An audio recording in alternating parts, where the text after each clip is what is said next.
To 25%। बड़े fluid लगाते हो ना हॉस्पिटल में। अरे मेरे बदमाश बच्चों, कंपटीशन की तैयारी भी साथ करने की कोशिश किया करो, उस कंपोजिशन को देखा करो। मैंने बहुत सिंपली एक क्वेश्चन पूछा कि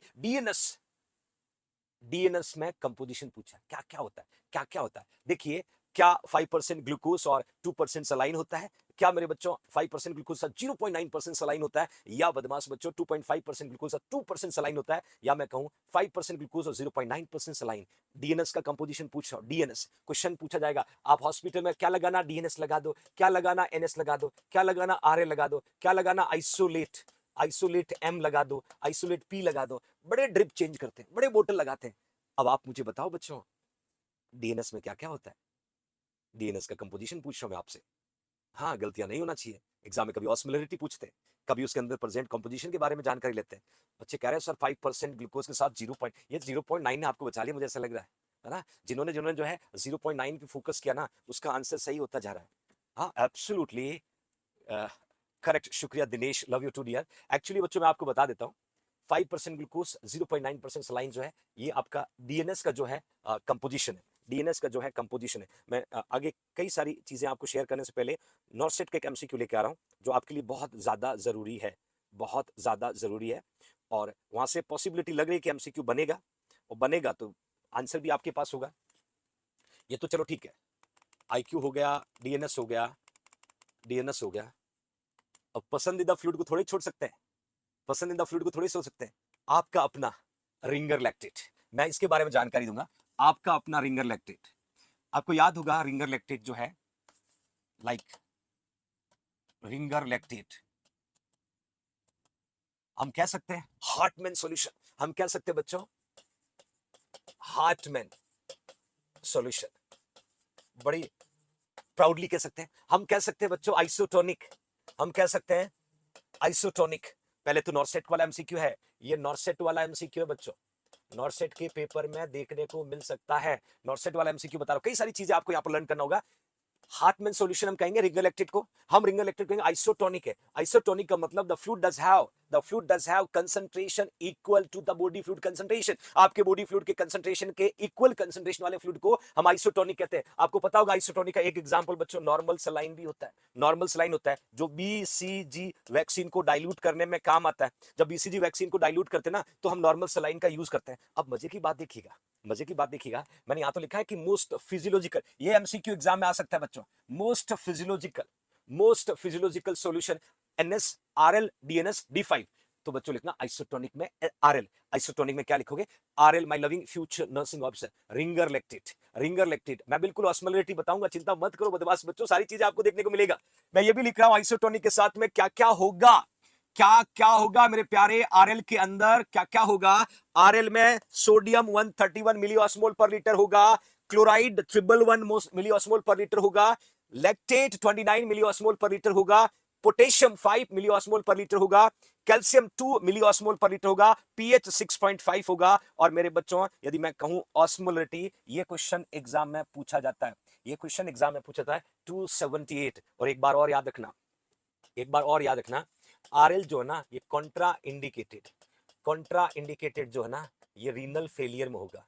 किस में होगा बच्चों? रीनल फेलियर वाले पेशेंट को हाइपर कैलीमिया होता है, और रीनल फेलियर वाले पेशेंट को आरएल को नहीं देते हैं, आरएल को नहीं देते हैं। दूसरा, बर्न वाले पेशेंट का पूछे ना फ्लूइड ऑफ चॉइस, तो बर्न वाले पेशेंट में हम किसको यूज करते हैं? इसी रिंगर लैक्टेट को यूज करते हैं। ये एमसीक्यू भी एग्जाम का पूछा जा सकता है, ये क्वेश्चन भी कॉम्पिटेटिव एग्जाम में पूछा जा सकता है, और गलती होने की संभावना नहीं होनी चाहिए, गलत होना ही नहीं चाहिए, गलत होना ही नहीं चाहिए मेरे फ्यूचर नर्सिंग ऑफिसर। आरएल जो है बड़ा इंपॉर्टेंट पैरामीटर, और आरएल के बारे में क्वेश्चन बनने की संभावना बहुत ज्यादा है।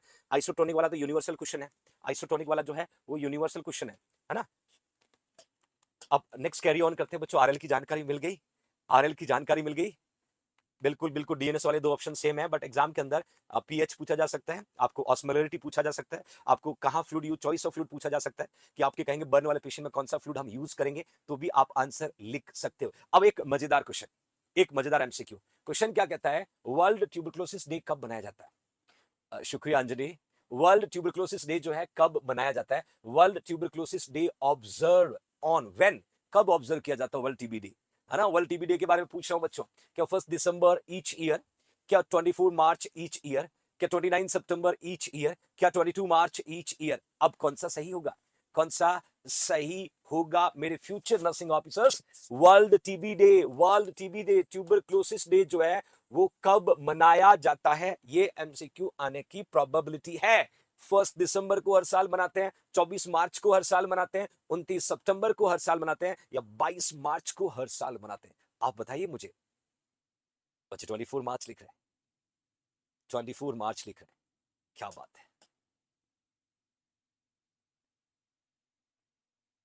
ऑलमोस्ट ऑलमोस्ट बच्चों ने बी लिखा है, आपका आंसर सही है।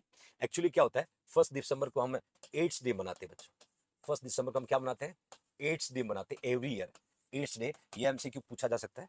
और 24 मार्च को टीबी डे, 29 सितंबर को हम लोग वर्ल्ड हार्ट डे, हृदय दिवस, वर्ल्ड हार्ट डे जो है ये मनाया जाता है कब? ये लगभग 29 सितंबर को मनाया जाता है वर्ल्ड हार्ट डे के रूप में। बाकी 22 मार्च नॉट, वी कैन नॉट से स्पेसिफिक है। एक और चीज मैं आपको शेयर कर देता हूं, क्योंकि जब हम वर्ल्ड ट्यूबरक्लोसिस डे की बात करते हैं तो वी कैन एंड टीबी, ये 2023 का थीम है। मतलब मैंने कहा ना, एक थीम वाला क्वेश्चन आएगा, एक थीम वाला क्वेश्चन आएगा तो आपसे पूछा जा सकता है कि वी कैन एंड ट्यूबरक्लोसिस, हाँ हम टीबी को एंड करेंगे, हम टीबी को खत्म करेंगे, है ना। ये जो है ये थीम है। और एक गुड न्यूज बताता बच्चों आपको, रीजनिंग रीजनिंग मैथ्स की चिंता हो रही होगी। आपको याद है जयंत सिंह ने एक रिकॉर्ड बनाया था, जयंत सिंह ने एक रिकॉर्ड बनाया था एसजीपीजीआई के एग्जाम से पहले, रीजनिंग मैथ्स में 12 आवर्स प्लस कंटिन्यू क्लास हुई थी। याद आ रहा है? आपके और हमारे सबके प्रिय करण सर ने ये रिकॉर्ड अपने नाम किया था। इन रीजनिंग मैथ्स के 20 मार्क्स की चिंता एक बार फिर आप इस रिकॉर्ड होल्डर इंसान करण सर के नाम छोड़ दीजिएगा।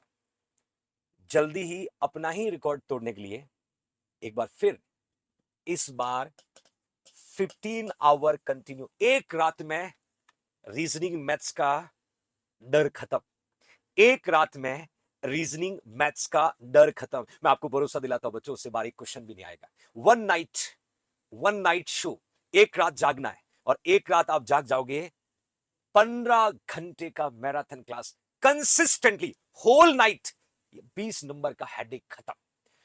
जो बच्चे ऑफलाइन ऑनलाइन क्लास के स्टूडेंट है, या लाइव बैच के स्टूडेंट है, यूट्यूब के स्टूडेंट है, अपनी लाइफ की कीमती 15 घंटे निकाल लेना नॉर्सेट से पहले, 20 नंबर आपकी मुट्ठी में होंगे, 20 नंबर आपकी मुट्ठी में होंगे। इस बार जेएनसी में कई रिकॉर्ड्स बनेंगे, कई रिकॉर्ड टूटेंगे। ये 15 घंटे की क्लास जल्दी आपके सामने होगी, एक रात 20 नंबर आपकी मुट्ठी में।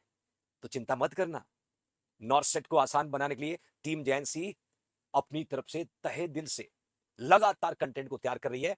तो आपके प्रिय करण चौधरी सर जल्दी ही आपसे अपने ही रिकॉर्ड को तोड़ने के लिए आ रहे हैं। 15 घंटे रीजनिंग मैथ्स का होल नाइट फुल क्लास, रात को जागना है, उठना जागना पढ़ना, उठना जागना पढ़ना, और 15 नंबर, सॉरी 20 नंबर आपके अपने हो जाएंगे बच्चों। Okay fine, now next carry करते बच्चों। नेक्स्ट क्वेश्चन क्या कहता है? Ayodhya is situated on the bank of which river? ये क्वेश्चन आपको नॉर्सेट में देखने को मिल सकता है, जीके का एमसीक्यू, जीके का MCQ my loving future nursing officer. मैंने कहा है कि Ayodhya is situated on bank of which river? क्या अयोध्या किस नदी के किनारे स्थित है? अयोध्या किस नदी के किनारे जो है स्थित है मेरे फ्यूचर नर्सिंग ऑफिसर? ये क्वेश्चन मैं आपसे पूछ रहा हूं, और मैं ऑप्शन दे रहा हूं, Ganga, Gomti, Saryu, Yamuna. Ganga, Gomti, Saryu, Yamuna. Ayodhya, Ayodhya is situated on the bank of which river? कौन सी नदी के किनारे अयोध्या सिचुएटेड है? फ्यूचर नर्सिंग ऑफिसर्स लिख रहे हैं सर सरयू नदी के किनारे। ये बड़ा शब्द है ना, सरयू नदी। हाँ बिल्कुल, ये आपकी जानकारी के लिए बता देता हूँ, सरयू नदी जो है, सरयू नदी के किनारे अयोध्या स्थित है। जब भगवान राम का भव्य मंदिर अभी बन रहा है,